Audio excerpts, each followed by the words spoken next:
Halo, selamat pagi, siang, sore, malam, teman-teman semua.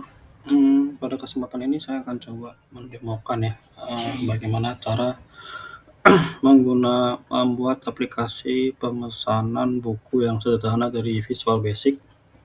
Jadi di environment-nya kita pakai Visual eh, Visual Code Studio. Di sini saya akan coba jelaskan dulu ya dari project structure-nya dulu kayak gitu. Eh, jadi aplikasi pemesan buku ini adalah aplikasi simbol berbasis Visual Basic yang dimana user dapat memesan dari satu list buku kayak gitu ya. Jadi ada 50-an buku kayak gitu. Eh, di sini kita bisa manage buku collection-nya, kita bisa lihat historinya gitu. Dan untuk database-nya sendiri kita pakai Sikolat ya, yang in-memory database yang ringan kayak gitu. Nanti kita akan coba lihat bagaimana si SQL ini kayak gitu. Fiturnya ada book ordering kayak gitu. Jadi ada kita bisa memesan buku dari berbagai macam judul dan pengarang kayak gitu. Nanti ada book collection management, kita bisa nambahkan koleksi bukunya. Kita juga bisa lihat historinya kayak gitu. Nah, di sini juga kita akan tambahkan ya logic-logic kayak gitu seperti if kayak gitu. Misal nanti akan kita gunakan ketika saat memesan tetapi kuantitinya tuh bukan valid kayak gitu. Misal huruf atau nol kayak gitu. Nah, nanti kita bikin validasinya kayak gitu.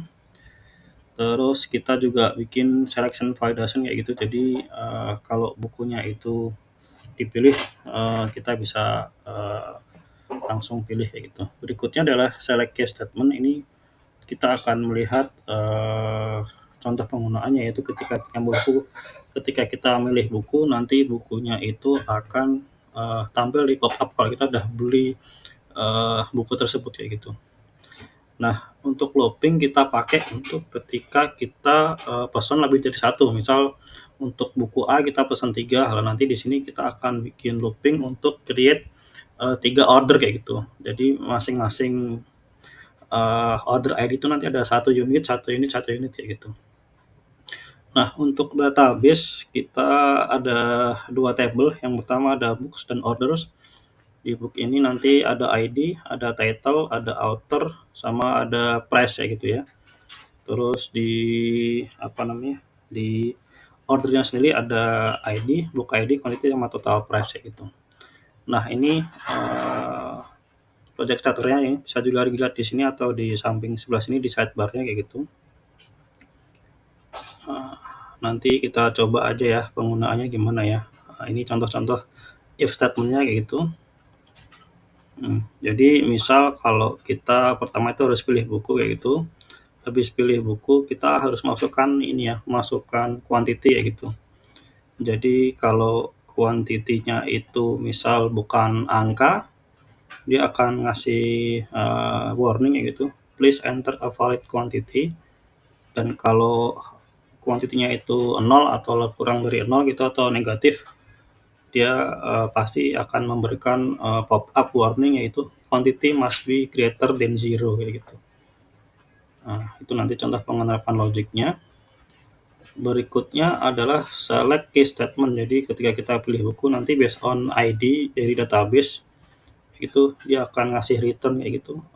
Anda telah memilih buku yang kita pilih kayak gitu. Misal ID ini tuh untuk buku ini, uh, untuk ID 2 itu untuk buku ini dan seterusnya gitu. Nah, tadi untuk looping ini sebenarnya kita pakai untuk ketika user input quantity lebih dari satu, misal 3 kayak gitu. Nah, dari 3 itu dia akan looping untuk create satu order dan satu order kayak gitu. Yang masing-masing satu quantity kayak gitu. Nah, DB-nya sendiri kita pakai Sikolat ya. Sikolatnya bentuknya seperti ini. Jadi kita sudah kasih apa namanya? Kasih predefined list untuk bukunya yaitu caranya itu kita bisa pakai SQL gini ya untuk masukin ke tabel kita di sini kayak gitu. Nah, di sini kita bisa nanti kita running kayak gitu. kita insert ke SQL readiness seperti ini kayak gitu. Nah, untuk contoh ordernya mungkin masih sedikit ya, masih satu aja kayak gitu. Nah, untuk itu coba kita running ya, bagaimana sih penggunaan aplikasinya kayak gitu.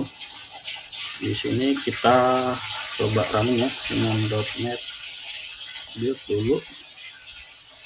Misal kita udah build, kita bisa update atau apa, kita pakai .NET build ya. Ini memastikan kalau kita sudah update dengan code terkini. Berikutnya kita bisa .NET run kayak gitu.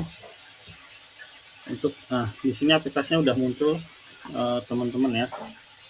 Coba saya besarin aja ya, besarin itu. Nah, di sini tampilan awal ini kan tadi ya sudah kita coba lihat ya. Salah satu contoh ordernya itu, kalau kita mau lihat bukunya di sini, lihat bukunya di sini kayak gitu. Nah, ini kita kasih 1 sampai 50 contoh buku ya kayak gitu. Nah, misal nanti kita mau nambah koleksi buku, kita bisa nambah di sini kayak gitu. Bisa nambah, misal namanya siapa ya? Nama saya aja ya, Muhammad. Nah, title-nya berarti saya suka AI, berarti saya kasih generatif AI for beginners. Misalnya contoh ya, aktornya saya sendiri, Muhammad Ridwan, harganya misal 12,99 kayak gitu ya. Kita save gitu. Nah, ini kita save, nanti akan muncul di sini. Kayak gitu. Nah, coba kita akan ngasih order ya. Misal ordernya itu kita buku beli The Cats 22. Misal kita order misal enggak satu ya, misal main satu ya. Nanti ini karena kita pakai if ya tadi ya. Nah, nih quantity must greater than 0 ini, code-nya ini berasal dari sini teman-teman, dari form 1 ya gitu.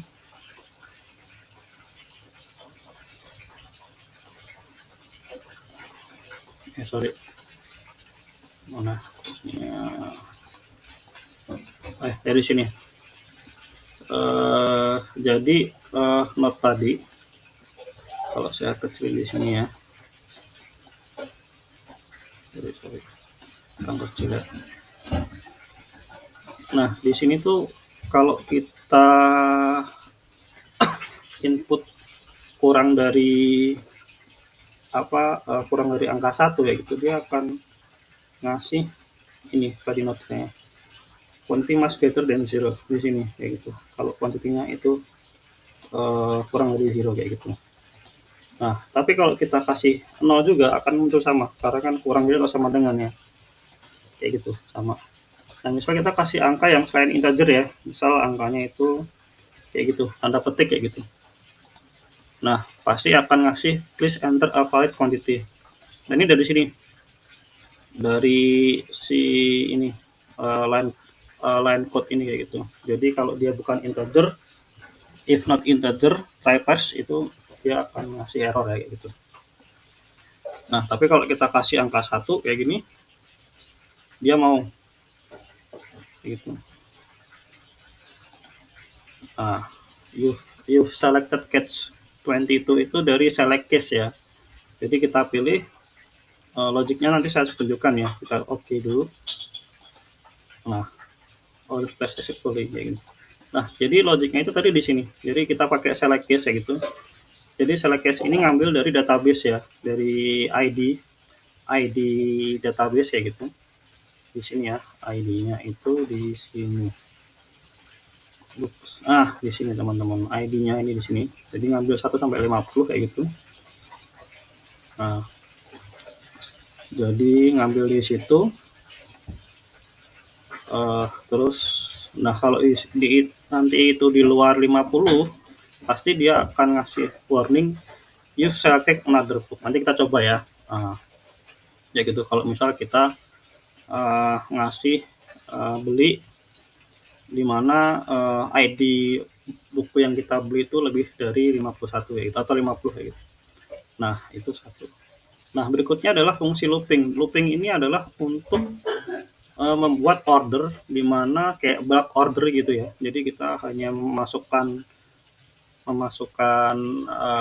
satu kali saja kayak gitu dengan angka lebih dari satu. Misal kita beli 5 gitu ya, atau 3 lah gitu ya. 3 kayak gitu. Misal nama bukunya, nama buku saya tadi ya. Nah, nama buku saya kayak gitu. Nah, kalau kita place order ini bukan membuat satu ID order, tapi akan buat 3 order ID kayak gitu. Yang dimana masing-masing satu order ID itu hanya memiliki satu quantity kayak gitu. Kita coba ya, ini dari fungsi ini, dari fungsi for loop ini ya gitu. Nah, ini tadi saya utarakan kalau ID itu di luar angka 50, dia akan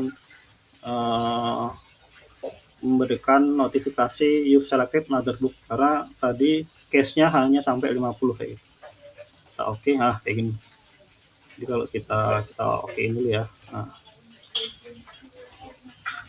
Nah, ini berasal dari ini fungsi dari looping kayak gitu. Jadi dia membuat satu bulk order kayak gitu ketika kita menginput lebih daripada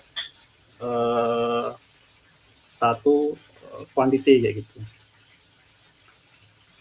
Nah, itu aja sih teman-teman.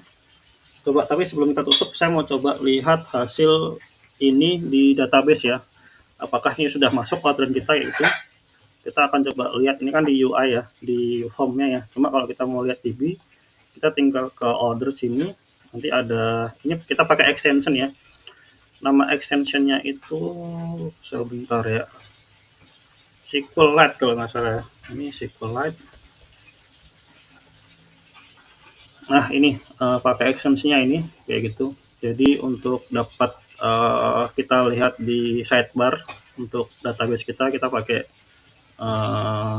extension ini. Dan ini sebelumnya kita harus melakukan install dulu ya. Install SQLite-nya di operating system kita gitu. Ini kan saya pakai Windows ya. Jadi tinggal di Google search saja SQLite for Windows gitu. Nanti bakal dapat. Nah, balik lagi ke tadi, apakah benar-benar ordernya sudah masuk ke database? Kita bisa lihat di sini di books, di order kayak gitu. Lihat di sini. Wait, mana nih? Wait. Coba kita tutup dulu. Oke, booksnya di sini benar. Terus saya mau lihat ini booksnya ya. Tadi saya mau lihat ordersnya apakah sudah masuk atau belum ya. Orders kita lihat di sini. Nah, ordersnya gini. Ada ID, karena tadi ID saya itu 51 ya, buku saya. Jadi akan masuk di sini. Jadi sesuai kalau kita replikasi di sini. Nah, jadi ini book ID-nya di sini. Book ID yang pertama kayak gitu. Ini ID order ya. Ini bukan book ID bukan book ID tapi ID order yaitu. Nah, book ID-nya di sini ya gitu. Nah, karena tadi saya akan membuat satu buku baru ya, otomatis dia akan jadi 51 ya gitu. ID booknya kayak gitu.